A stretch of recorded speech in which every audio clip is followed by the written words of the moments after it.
Christian experience, theology questions encountered in Thailand, one common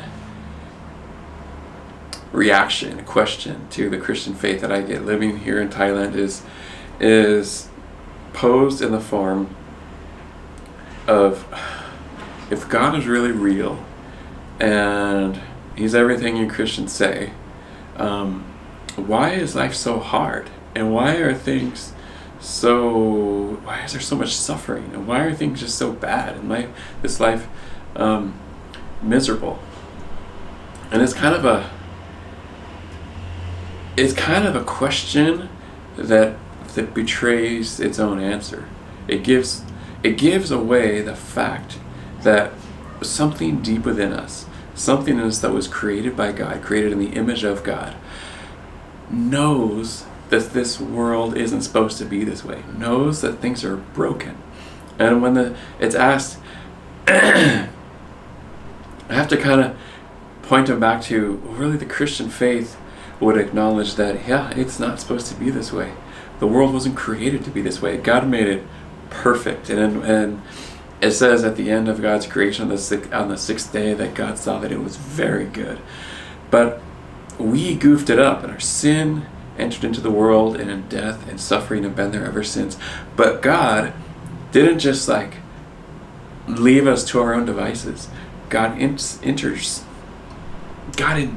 Himself into this world in the form of His promise and His covenant to fix the problem of sin and death that came into the world through Adam and Eve, and to work a salvation, a redemption from that.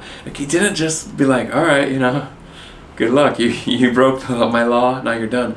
But He came Himself. He sent His own Son to die, to come in this world and to suffer and die and endure all the trials and hardships, things of betrayal by friends or loss of a loved one, and these things that He knows what it's like to be one of us. He's not just some far off God who is like, okay, my creation, they're doing pretty bad. He came to truly be one of us, incarnate, to suffer on this world, and then suffer the death that He, as the perfect sinless one, didn't need to die, didn't deserve to experience, but He died there on our behalf to work to undo all the bad things, to make the sin that's come into this world, the sin and death and suffering, to make it ultimately to make it come untrue. And so as Christians, the Christian outlook on this world is one of hope, to know that Christ is undoing the work of sin, undoing the suffering and death that's come into the world. And with that outlook of hope, we see that the overflow in life of Christians, not just of a hope someday we'll go live in the clouds, someday in the by and by, but someday knowing that hope is real, and that ultimately death and sin and suffering will ultimately be finished and be put away with. That we even live our lives now in one of exercising Christian love in charity, and doing our own part and our own works, that we could in our own small ways be undoing some of those sufferings in the world and those around us. And you can see it in how Christians face in history and in modern day face martyrdom. Christians who should be like, God, why did you let this happen? Why is there so much suffering? That could be like that.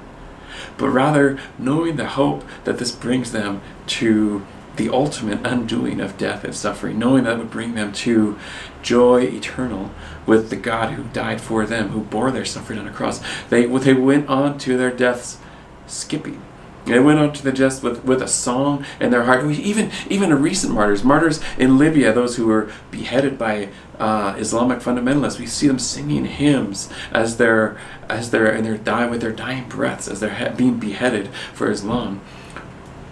Christians knowing that this world and the suffering this world is not forever. It's not supposed to be this way. Ultimately, it will not forever be this way. And we look forward to the day when Christ's work, Christ's return fully puts that away.